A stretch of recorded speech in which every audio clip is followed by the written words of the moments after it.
Hey everyone, a very warm welcome to all of you. Welcome to GS ज्ञान दर्शन। हमारा आज का topic है नोबेल प्राइज़। नोबेल प्राइज़ के बारे में हम जानेंगे आज, और नोबेल प्राइज़ के विनर कौन है 2021 में, इसके बारे में भी जानेंगे।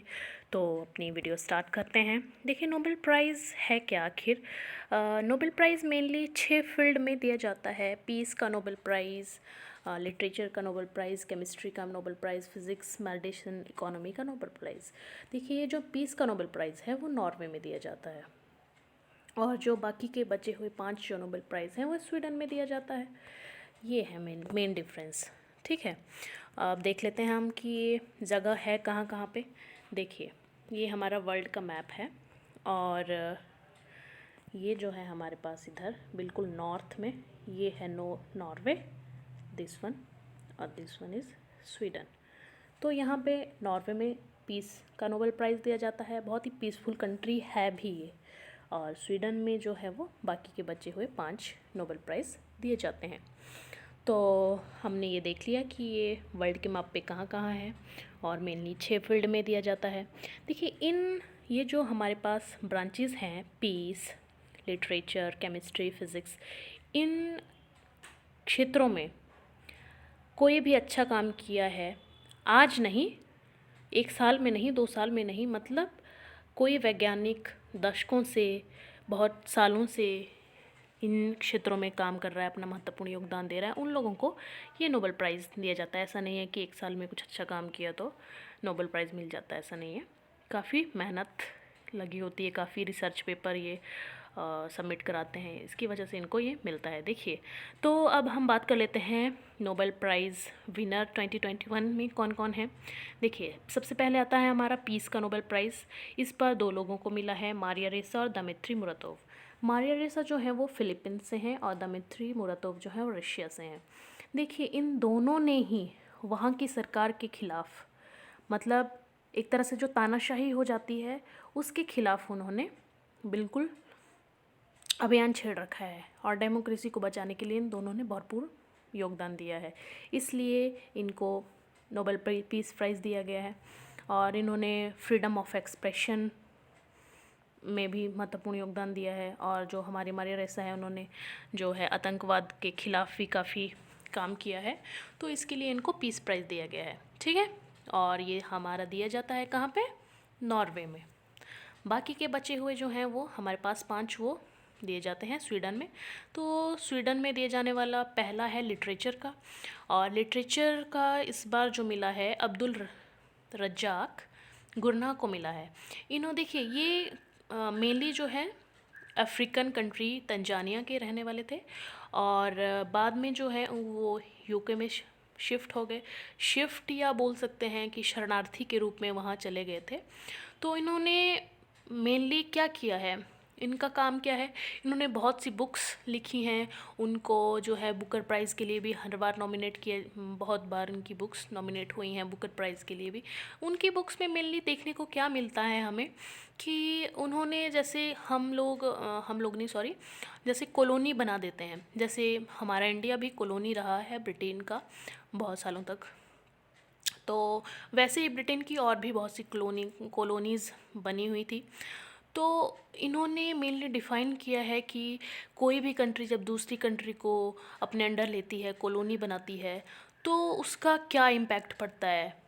सिर्फ तब तक नहीं जब तक वो कॉलोनी है, बट बाद में भी जब उनको फ्रीडम मिल जाती है, मतलब उनकी लोगों का थिंकिंग कैसी हो जाती है, वे ऑफ थिंकिंग कैसी हो जाती है, उनका रहन सहन, हर चीज़ के बारे में इन्होंने अपनी बुक्स में बताया है। इसके बारे में इन्होंने स्टडी की है, और ख़ुद भी ये इस चीज़ से गुजरे हैं, तो ज़्यादा अच्छी तरह से मतलब कोई बता सकता है इस बारे में।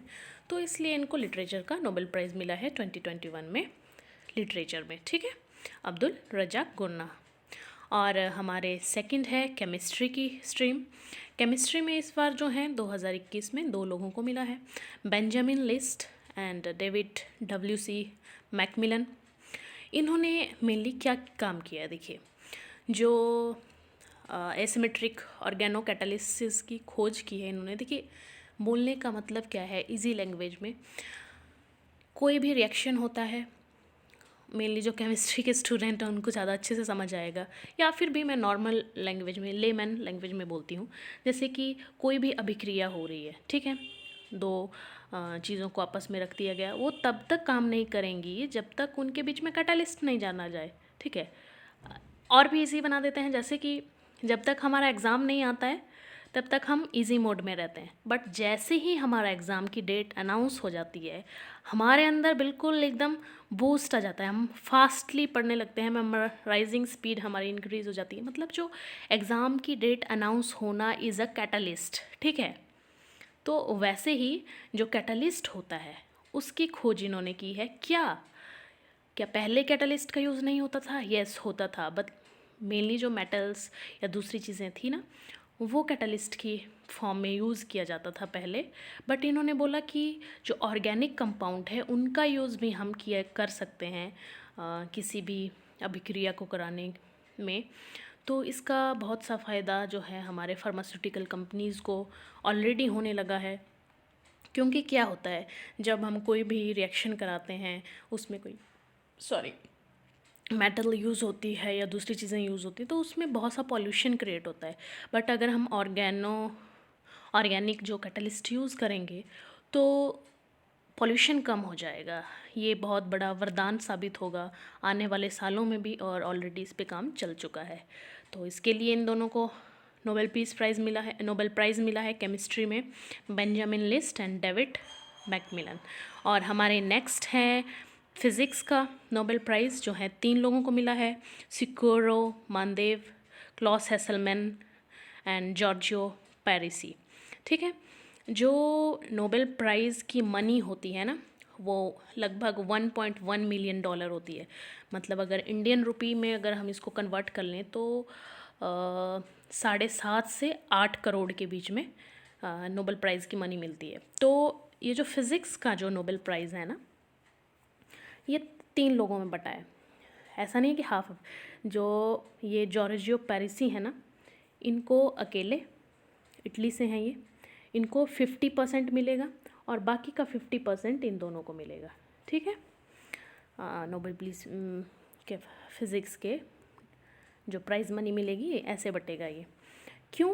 क्योंकि सिकुरो और मानदेवे और हेसलमैन ने जो है वो क्या काम किया है कि जो क्लाइमेट चेंज हो रहा है उसके क्या रिएक्शन हो रहे हैं, मतलब जो ग्लोबल वार्मिंग हो रही है उसका हमारी अर्थ पे, हमारे क्लाइमेट पे क्या असर हो रहा है, इस चीज़ की इन दोनों ने स्टडी की है।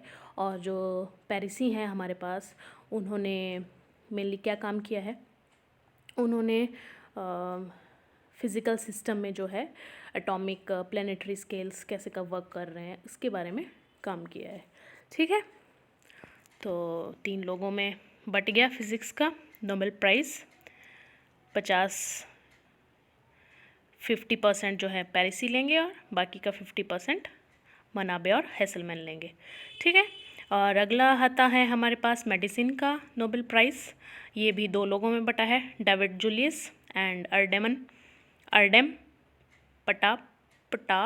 पाउटियन, सॉरी टू प्रोनाउंशिएट।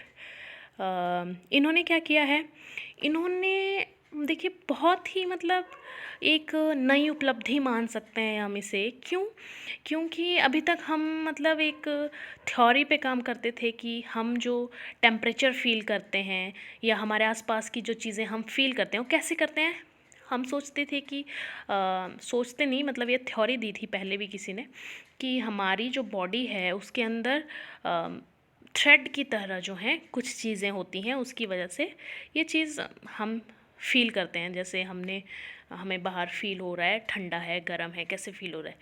तो इसी चीज़ की इन्होंने अब खोज की है कि हम टेम्परेचर और किसी को टच करके कैसे पता लगा सकते हैं कि ये चीज़ है। इसके रिसेप्टर की खोज इन्होंने की है, ठीक है, डेविड जूलियस और पटा पाउटियन, इसलिए इनको मेडिसिन का नोबेल प्राइज़ मिला है।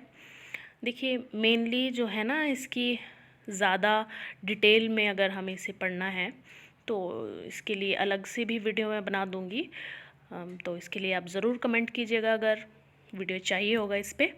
फ़िलहाल हम इसके प्राइज़ के कौन विजेता है उसी के बारे में पढ़ रहे हैं, तो ज़्यादा डिटेल में ना जाते हुए सिर्फ बेसिकली इन्होंने क्या किया है, टेम्परेचर और टच के रिसेप्टर की खोज की है, ये बताते हैं इस वीडियो में। डिटेल में चाहिए होगा तो आप ज़रूर कमेंट कीजिएगा, ओके। और नेक्स्ट है हमारे पास, देखिए, इकोनॉमी का नोबेल प्राइज़ हमारा लास्ट जो है, ये किसको मिला है? 3 लोगों को मिला है, David Card, Joshua Angrist and Guido W Imbens. देखिए, जो डेविड कार्ड हैं उन्होंने क्या किया है, लेबर इकोनॉमिक्स पे काम किया है मेनली। देखिए, बोला क्या जाता था ना, अच्छा बहुत डिटेल में हो जाएगी वीडियो, मैं सिर्फ आपको यहीं पे नाम बता देती हूँ कि डेविड कार्ड ने जो है लेबर इकोनॉमिक्स में काम किया है, और जो दूसरे हैं Joshua Angrist and Guido immense जो हैं, उन्होंने अपना वर्क किया है किसके लिए, methodological contribution to the analysis of causal relationship। Economy की फील्ड में ये चीज़ें हैं। किसी भी चीज़ के बारे में अगर आपको डिटेल में जानना होगा ना तो प्लीज़ कमेंट, ओके। देखिए, तो मैंने आपको सबसे स्टार्टिंग में बता दिया था कि जो एक है हमारा पीस प्राइज़ वो नॉर्वे में दिया जाता है, बाकी जो हैं देखिए स्वीडिश एकेडमी, ये सारे जो हैं बाकी स्वीडन में दिए जाते हैं। तो that's it for today, thank you.